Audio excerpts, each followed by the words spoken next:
When you collect Pokémon cards or play with them, do you ever stop to think how they're made? How does all this stunning artwork end up on the cards, and who decides what the final product looks like? Well, today I bring you a step-by-step guide from Creatures Inc. themselves. In 2021, the Japanese illustration magazine featured over 60 pages of Pokémon card art, interviewing many artists and other people involved in making the card game. One of them is the art director Satoru Nagaya, who gives us insight into the production of new cards, and the article also goes through the entire creation process of a new card set, from choosing the artist to the final artwork. So, let's go! Before any artwork can be made, the game design team decides on the Pokémon lineup and explains the cards to the illustration team. Based on this, the illustration team interviews each potential artist about their current schedule and how many cards they are able to make.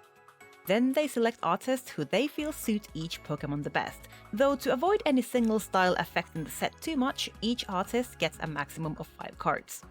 Art director Nagaya explains that since there are so many cards to direct, he only decides on the general direction and rarely interacts directly with the artist himself. Instead, each artist has a member of the illustration team in charge of them. There have been exceptions though.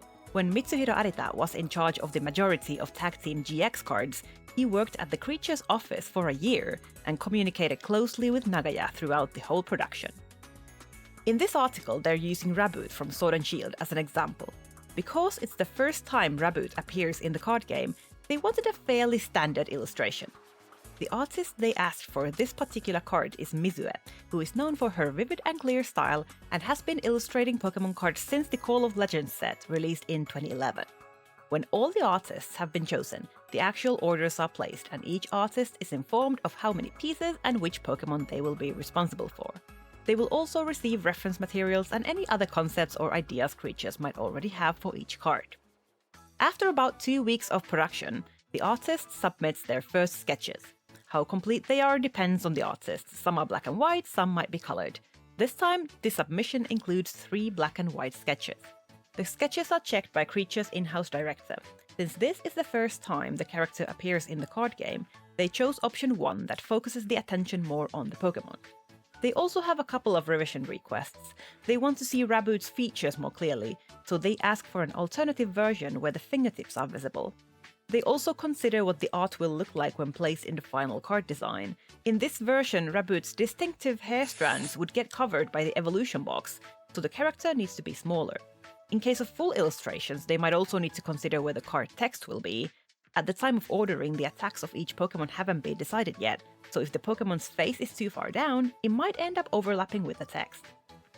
So, the artist submits a revised sketch with a smaller character and also suggests a different pose with visible fingertips. This version is accepted, and we move on to the next stage. Once the rough sketches have been checked by Creatures, they are sent to supervision. Here, they are checked by supervision professionals who are very familiar with Pokémon. Their job is to make sure the illustration matches the given reference and there isn't anything that doesn't fit in the Pokémon world. In this case, the supervisors make notes about things like the eyes, stomach fluff, and fire effects. They also conclude that since Raboot is a Pokémon focused on footwork, they prefer the version with hands in pockets after all. Once all the rough sketches for the new card set are ready, they are all lined up for a confirmation meeting. They are reviewed as a whole to make sure none of the poses, expressions, or backgrounds are too similar. As you can see, the level of detail in the line work and colors varies a lot between artists at this stage. You can even see a draft of the crocheted Muna card by Asako Ita. Based on the results of the supervision and confirmation meeting, the artist is asked to make revisions. The supervisor's notes are turned into clear, very specific instructions. Please don't include any lines that look like eyebrows in the part marked with an X. The highlight of the eyes is not fixed in the center, so please move it to the light source. Currently, they look like Rowlet's eyes. Please lower the color so that the eyes can be seen according to the reference. The arm joints should be loosely bent, so be careful not to make them look angular. There should only be 2 fluffy parts here. Please adjust the torso to look a little slimmer and the legs to look a little longer. Sometimes all the revisions can be properly expressed via text. In this case, they also want to have a chat about the fire effect in the background. After about 2 more weeks, the clean copy is submitted.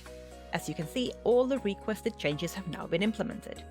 As with the sketch, the Creatures director checks the clean copy, including the character, colors, and the overall quality. the director also checks the background elements and other parts that have been added since the rough sketch. This time there were no adjustments to be made, so the clean copy was sent directly onwards. Just like the sketch, this version also goes through supervision. At this point, they mainly check whether their requested revisions were made and whether all the colors are correct. The supervisors are now also noticing even smaller details that don't quite match the given reference images. There may sometimes be several rounds of submission and supervision until there are no more problems left. Once all the clean copies are ready, there's another confirmation meeting. All the cards are printed with their final colors to make sure all the characters and backgrounds look balanced and the finished product matches the concept creatures wants to express. Based on the clean copy supervision and the confirmation meeting, there's one more round of revision requests. At this point, it's mostly about colors and minor details. Please adjust the hair to make it fluffy instead of wavy. The yellow part should not be shaped like a headband, but rather like a hairband with thin ends. The hair on the shoulders grows both in the front and in the back, so please make it look like some of the hair is behind the shoulders. The base of the back leg should be plump, similar to the front leg. The color of the tail should be the same light grey as the head. The artist gets back to work, and finally the edits are uploaded. They are reviewed again, and this time there are no more problems. And we're done! The final artwork submitted by the artist is placed on the card by Creature's in-house designers. 3 months after the first consultation, Raboot is finally complete and ready to be printed for all the Pokémon fans out there. If you want to know more about the Pokémon issue of the Illustration magazine, they also had 7 artists who had never drawn Pokémon cards before create their favorite Pokémon as a card. I introduced them in my other video about Pokémon cards that were never printed, so have a look at that while I work on some more Pokémon research for you.